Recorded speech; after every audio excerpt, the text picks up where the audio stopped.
Hey guys, hope are doing well. Welcome to Agri Silvi. आज एक बहुत important topic discuss करेंगे, that is multiple cropping. Okay, तो multiple cropping क्या है और उसका इंपॉर्टेंस क्या है, यह हमारे एग्रीकल्चर पेपर 1, जो ऑप्शनल पेपर 1 क्रॉपिंग पैटर्न के चैप्टर में आता है। ओके, आप चाहें तो प्लेबैक स्पीड को थोड़ा सा इंक्रीज कर लीजिए for better audio experience, 1.25x या फिर 1.5x कर लीजिए। तो देखिए, मल्टीपल क्रॉपिंग अगर एग्जाम में पूछा जाता है तो आप क्या क्या लिखेंगे। पहले 3 तरह के मल्टीपल क्रॉपिंग है, ये समझ लीजिए। 1 sequential, second 1 inter cropping, third 1 multi storey cropping. Then advantages disadvantages आप लिखेंगे। अगर एग्जाम में सीक्वेंशियल क्रॉपिंग पूछा जाता है तो सिर्फ और सिर्फ सीक्वेंशियल क्रॉपिंग में फोकस करेंगे और फाइनली वही एडवांटेज एंड डिसएडवांटेज लिखेंगे। अगर इंटर क्रॉपिंग पूछा जाता है तो इंटर क्रॉपिंग लिखेंगे, फिर फाइनली वही एडवांटेज और डिसएडवांटेज। मेरे कहने का मतलब ये है, ये जो एडवांटेजेस एंड डिसएडवांटेज है ये सबके लिए वैलिड है, क्योंकि ये advantage and disadvantages multiple cropping के लिए मैंने लिखा है। ओके, और सिक्वेंशियल क्रॉपिंग का भी टाइप्स है, double cropping, triple sequential cropping, quadruple sequential cropping, right tuning. Okay, ये सब सिक्वेंशियल क्रॉपिंग में आएगा। तो चलिए शुरू करते हैं। पहले मल्टीपल क्रॉपिंग देखेंगे, फिर उसका एडवांटेजेस और डिसएडवांटेज देखेंगे, फिर टाइप्स उसका डिस्कस करेंगे। मल्टीपल क्रॉपिंग, तो मल्टीपल क्रॉपिंग ओवरऑल क्या है मैं आपको समझा देता हूं। एक सेम पीस ऑफ लैंड पे अगर आप 2 और मोर क्रॉप ग्रो कर रहे हैं तो उसे ही बोलेंगे multiple cropping. Multiple cropping is the practice of growing 2 or more crops. Okay, 2 or more crops in the same piece of land. ये बात याद रखिए, सेम पीस ऑफ लैंड में 2 से 3 क्रॉप अगर ग्रो करेंगे then we say that is multiple cropping during a single growing season, मतलब एक ईयर पे। It is a form of polyculture. ये मोनोकल्चर नहीं है, ये अपोजिट ऑफ मोनोकल्चर है, पॉलीकल्चर है। मोनोकल्चर में एक ही क्रॉप प्रैक्टिस किया जाता है, बहुत ज़्यादा प्रॉफिट के लिए एक ही क्रॉप। एक और डेफिनेशन है, जो भी डेफिनेशन आपको याद आएगा एग्जाम में वही लिखेंगे। It is the practice of intensification of cropping system. यहाँ पे क्या होता है, इंटेंसिफिकेशन होता है इन टाइम एंड स्पेस, क्योंकि स्पेस लिमिटेड है ना, उतना ही स्पेस में आपको इंटेंसिफिकेशन करना है, टाइम को मैनेज करना है। That is more number of crops within a year and more number of crops in a same piece of land. Same piece of land में 2 से 3 क्रॉप, वही सेम ईयर में 2 से 3 क्रॉप या फिर ज़्यादा क्रॉप आप प्रैक्टिस कर सकते हैं। तो एडवांटेजेस क्या है, ये एडवांटेजेस सबके लिए वैलिड है। ओके, पहली बात ये है, मल्टी क्रॉपिंग आप करेंगे तो एक इंश्योरेंस की तरह है। ओके, अगर एक क्रॉप डैमेज हो जा रहा है तो बाकी क्रॉप से आप कुछ ना कुछ प्रॉफिट कमा सकते हैं, पर मोनोकल्चर में ऐसा नहीं होता। मोनोकल्चर में एक ही क्रॉप है, राइस मतलब राइस, पूरा राइस डैमेज हो गया, कोई पेस्ट आ गया, कोई इन्फेस्टेशन आ गया, कोई डिजास्टर आ गया, पूरा का पूरा राइस गया काम से। पर यहाँ पे क्या होता है, एक रिस्क टेकिंग कैपेसिटी होता है ये मल्टीपल क्रॉपिंग में।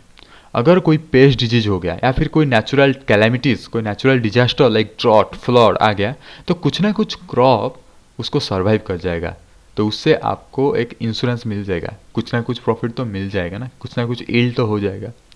Second point, it gives maximum production from small plots.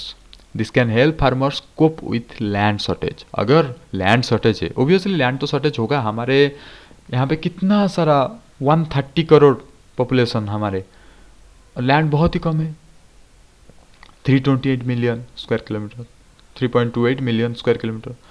तो इतना कम लैंड में अगर आप ज़्यादा ग्रो करना चाहते हैं तो मल्टीपल क्रॉपिंग तो आप करेंगे ना। Including legumes in the cropping pattern helps maintain soil fertility by fixing nitrogen in the soil.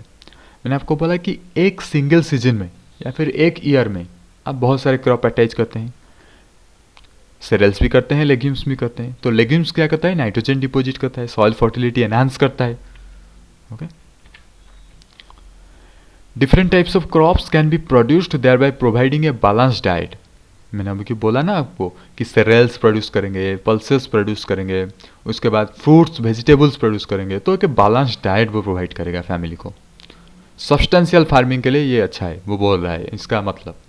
Because of high planting density weeds are suppressed.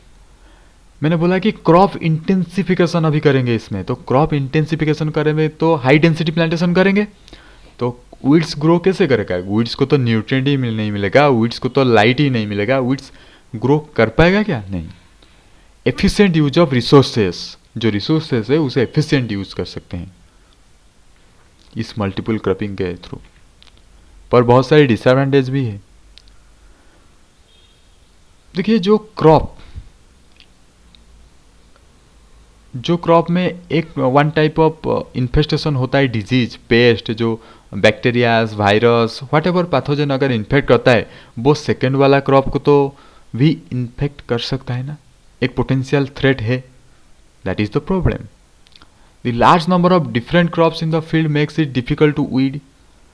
देखिए हम वीडर यूज करते हैं, मैकेनिकल वीडर, केमिकल वीडिसाइड हम use करते हैं, but क्या होता है अगर डिफरेंट क्रॉप्स एक फील्ड में होगा तो उससे वीड करना इतना आसान नहीं है as compare to monoculture. Monoculture में वीड करना ज़्यादा आसान है, पर मल्टीपल क्रॉपिंग में वीड करना आसान नहीं होगा क्योंकि डिफरेंट टाइप्स ऑफ क्रॉप है, सब क्रॉप्स का डिफरेंट फिजियोलॉजिकल पैटर्न होगा। इसीलिए न्यू टेक्नोलॉजीज सच एज रो प्लांटिंग, मॉडर्न वीडिंग टूल्स ये हम यूज नहीं कर सकते। इम्प्रूव्ड वेराइटी भी हम इंट्रोड्यूस नहीं कर सकते। अगर इम्प्रूव्ड वेराइटी इंट्रोड्यूस करेंगे तो उसी का ग्रो हो जाएगा, बाकी जो सब्सटेंशियल क्रॉप है वो डैमेज हो जाएगा, उसका एसोसिएट क्रॉप डैमेज हो जाएगा। पर हमको तो मिला के सबको ग्रो करना है, तो वही प्रॉब्लम है। अभी टाइप्स देखेंगे। टाइप्स से आपको सारी की सारी चीज़ क्लियर हो गया, क्लियर हो जाएगा तो वेट कीजिए बस। फोटोग्राफिक मेमोरी भी है याद करने के लिए। इस वीडियो में हम सीक्वेंशियल क्रॉपिंग को डिस्कस करेंगे। नेक्स्ट हमारे सब्सिक्वेंट वीडियो जो आएगा inter cropping and multi storey cropping हम डिस्कस करेंगे। हमारे प्लेलिस्ट आप जरूर विजिट कीजिए, वहाँ पे सिस्टमैटिक वाइज एग्रीकल्चर पेपर 1 का एलाबोरेट डिस्कशन किया हुआ है और आपको सारे टॉपिक में MCQ मिल जाएगा, जो कि आपको एग्जाम प्रिपरेशन को एक बूस्ट देगा। ओके, आप जरूर विजिट कीजिए प्लेलिस्ट हमारा। तो सीक्वेंशियल क्रॉपिंग अभी डिस्कस करेंगे। सीक्वेंशियल क्रॉपिंग क्या है? Growing 2 or more crops in sequence on the same field per year।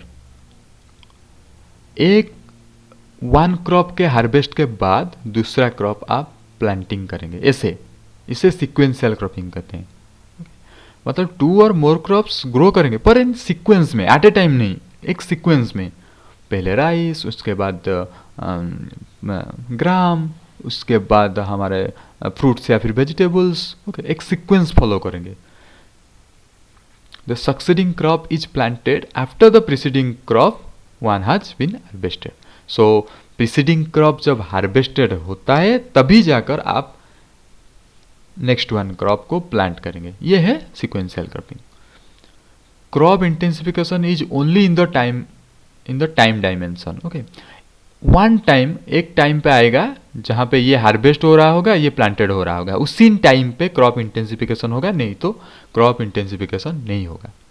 There is no inter crop competition. Obviously one another हम मिला के तो ग्रो नहीं कर रहे हैं ना, एक के बाद एक हार्वेस्ट होने के बाद दूसरा हम प्लांट कर रहे हैं, तो इंटर क्रॉप कॉम्पिटिशन नहीं होगा। इंटर क्रॉपिंग में वो कॉम्पिटिशन होता है, पर यहाँ पे इंटर क्रॉप कॉम्पिटिशन नहीं होगा। Farmers manage only one crop at a time. Yes, farmer only one crop at a time manage करेगा। पहले राइस, उसके बाद हमारा ग्राम्स, उसके बाद फ्रूट्स या फिर वेजिटेबल्स। तो देखेंगे टाइप सीक्वेंशियल क्रॉपिंग का भी टाइप से मैंने बताया था आपको। Double cropping, growing 2 crops in a year. पहले काउपिया लगाएंगे, फिर बाजरा। जब इसका हार्वेस्ट होगा फिर बाजरा का प्लांटेशन होगा या फिर सीड सो करेंगे। ग्रीन ग्राम का जब हार्वेस्ट होगा ज्वार लगाएंगे, या फिर ज्वार लगाएंगे फिर ये जो हार्वेस्ट होगा ग्रीन ग्राम लगाएंगे। तो ऐसे 2 crops, 2 growing seasons in a year. Triple cropping, पहले राइस लगाओ, फिर राइस का हार्वेस्टिंग का टाइम हो गया तो पोटैटो लगाओ, फिर पोटैटो का हार्वेस्ट टाइम हो गया तो ग्राउंड नट लगाओ। Triple cropping simple. Cowpea, mustard, jute. देखिए इसमें आपको एक ही एग्जाम्पल याद रखना है, क्योंकि एग्जाम में एग्जामिनर सिर्फ एक एग्जाम्पल देकर समझ जाएगा कि आपको समझ है इस चीज़ का।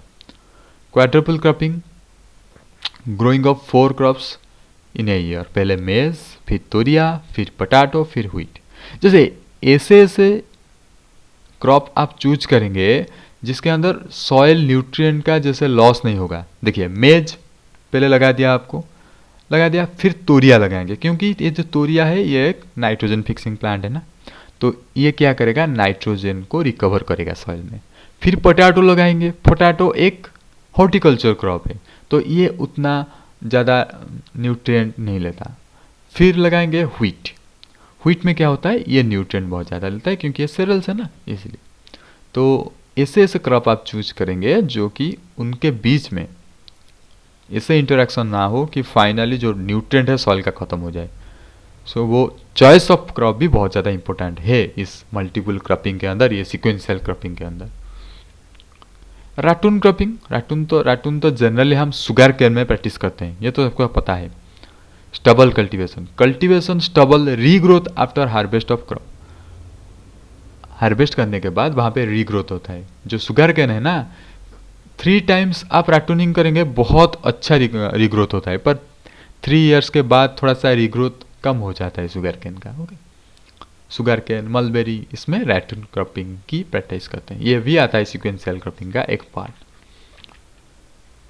सो आप लाइक कर दीजिए, सब्सक्राइब कर दीजिए, ताकि जो नेक्स्ट वीडियो आएगा अपडेटेड वीडियो आपके पास नोटिफिकेशन पहुंच जाएगा और आप प्रिपरेशन को और भी बूस्ट करेंगे।